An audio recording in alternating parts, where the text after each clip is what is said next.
vu l'arrêté en date du 16 septembre 2024, nommant les conseillers électoraux du Conseil électoral provisoire, vu la lettre à nous adresser par le ministère de la Justice en date du 16 octobre 2024, le ministère public requiert qu'il plaise au président de la Cour de déclarer ouverte l'audience solennelle et à l'extraordinaire de ce jour pour la prestation de serment des conseillers électoraux et du même coup d'ordonner au greffier de donner lecture de toutes les pièces relatives à la prestation de serment.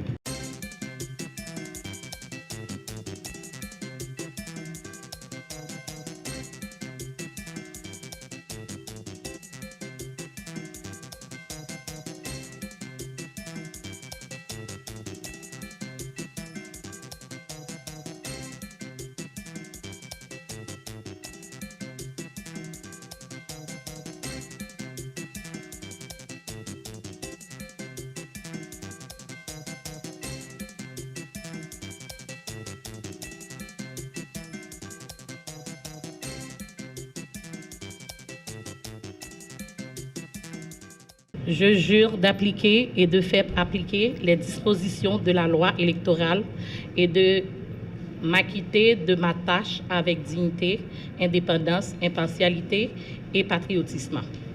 Je jure d'appliquer et de faire appliquer les dispositions de la loi électorale et de m'acquitter de ma tâche avec dignité, indépendance, impartialité et patriotisme.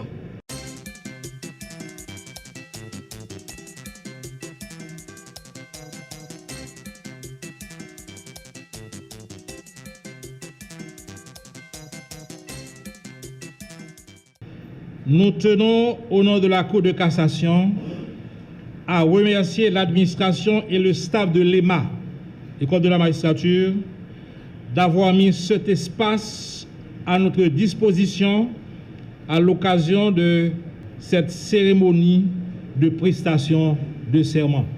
Mesdames, Messieurs, c'est avec un immense honneur et une profonde responsabilité que je me tiens devant vous aujourd'hui après la prestation de serment des membres du nouveau Conseil électoral provisoire, organe crucial pour la démocratie de notre pays.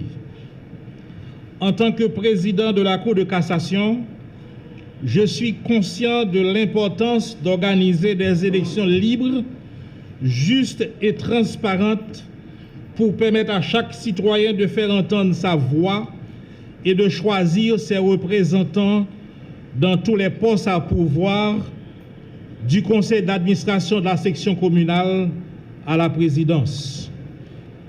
Suivant la loi mère de notre patrie commune, le conseil électoral a pour mission d'organiser et de contrôler en toute indépendance toutes les opérations électorales sur tous les territoires de la République jusqu'à la proclamation des résultats du scrutin.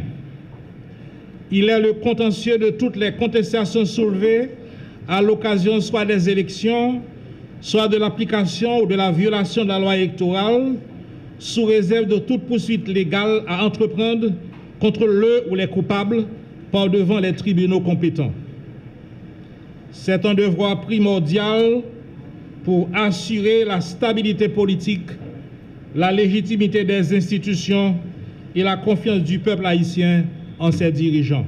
Que tous nos frères et sœurs dans la patrie, haïtiens et haïtiennes de toutes les couleurs et de toutes les classes sociales, parviennent à la compréhension qu'au Carrefour où nous sommes aujourd'hui, peu importe le parti auquel nous adhérons, une élection juste et équitable n'est pas seulement un droit, mais aussi un devoir que nous nous devons tous de protéger.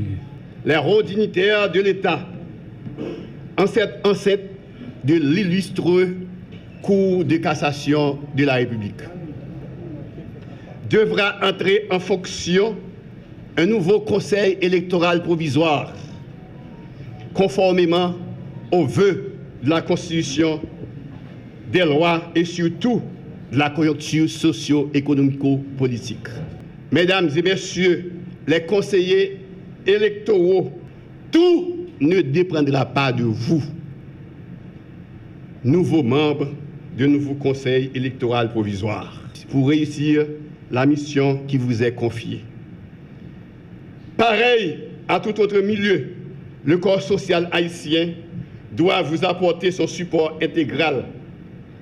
Ainsi, il reviendra à l'exécutif de vous donner les ressources nécessaires au contingent de la police nationale, des forces armées d'Haïti et de la mission multinationale d'assurer de la sécurité également nécessaire à l'organisation des élections crédibles et démocratiques. À l'appareil judiciaire de jouer activement, bien aussi qu'effectivement, sa partition en mettant hors d'état de nuire les malfrats de tout poil, les ennemis de la paix publique. Aux citoyens électeurs de veiller au bon déroulement du scrutin et d'y participer massivement afin de mieux asseoir la légitimité des prochains élus.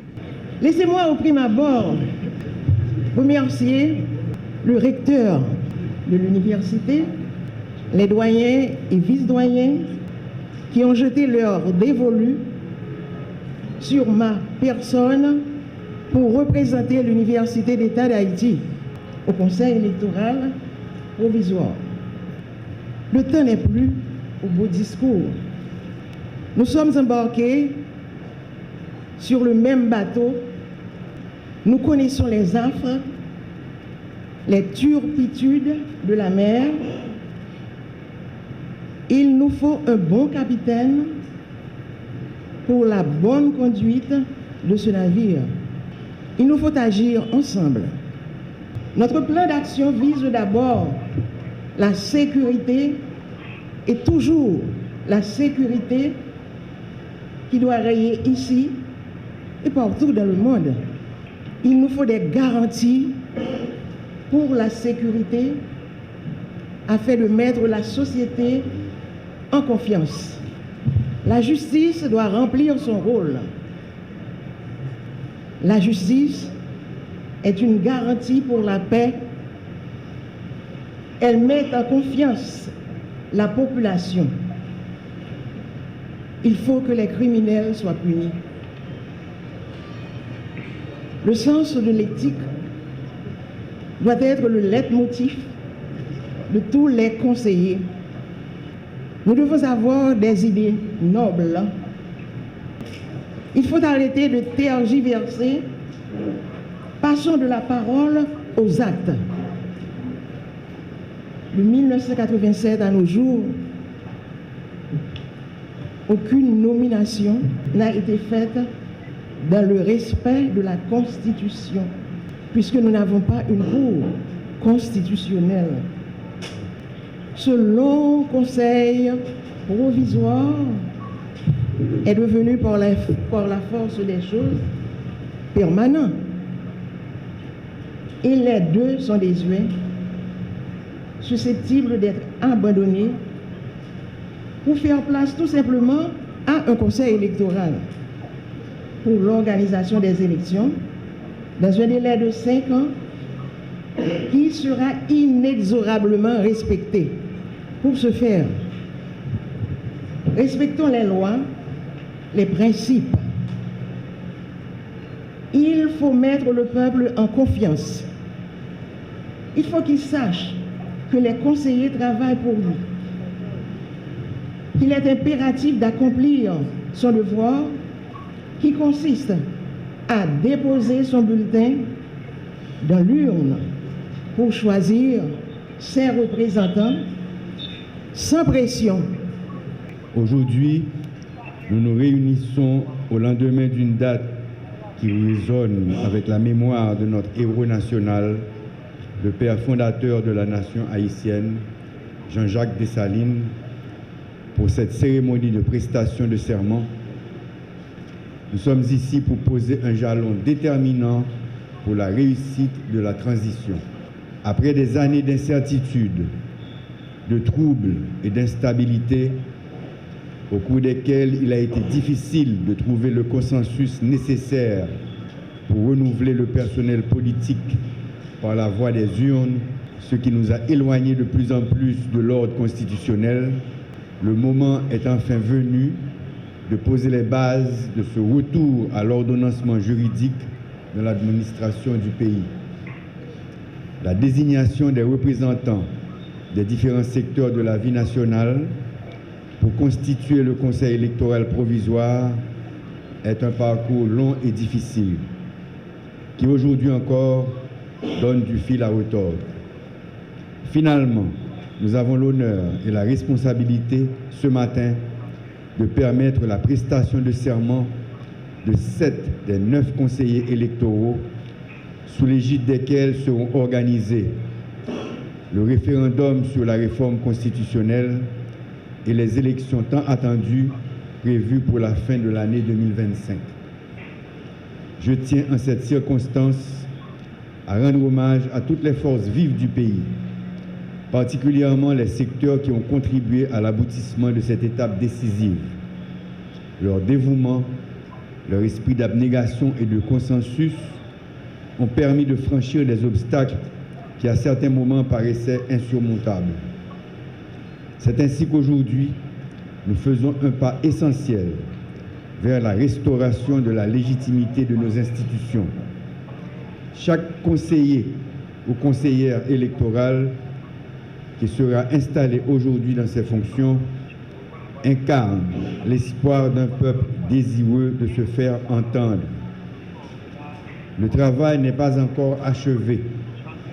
Nous allons poursuivre les efforts pour permettre aux représentants des secteurs des droits humains et des organisations de défense des droits des femmes de rejoindre au plus vite le Conseil électoral.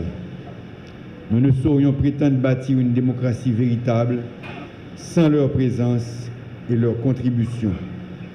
Il est impératif que leur voix soit entendue et représentée au Conseil électoral provisoire.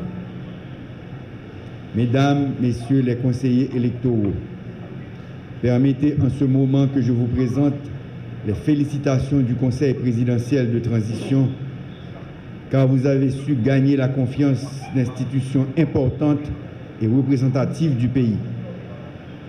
Elles vous ont désigné pour cette délicate mission sur la base de votre intégrité, de votre indépendance et surtout de votre patriotisme. Désormais, la nation tout entière vous observe et attend que vous soyez à la hauteur de cette confiance à toutes les étapes du processus électoral. Mettez-vous au travail dès maintenant avec l'engagement et la conviction que requiert cette lourde responsabilité.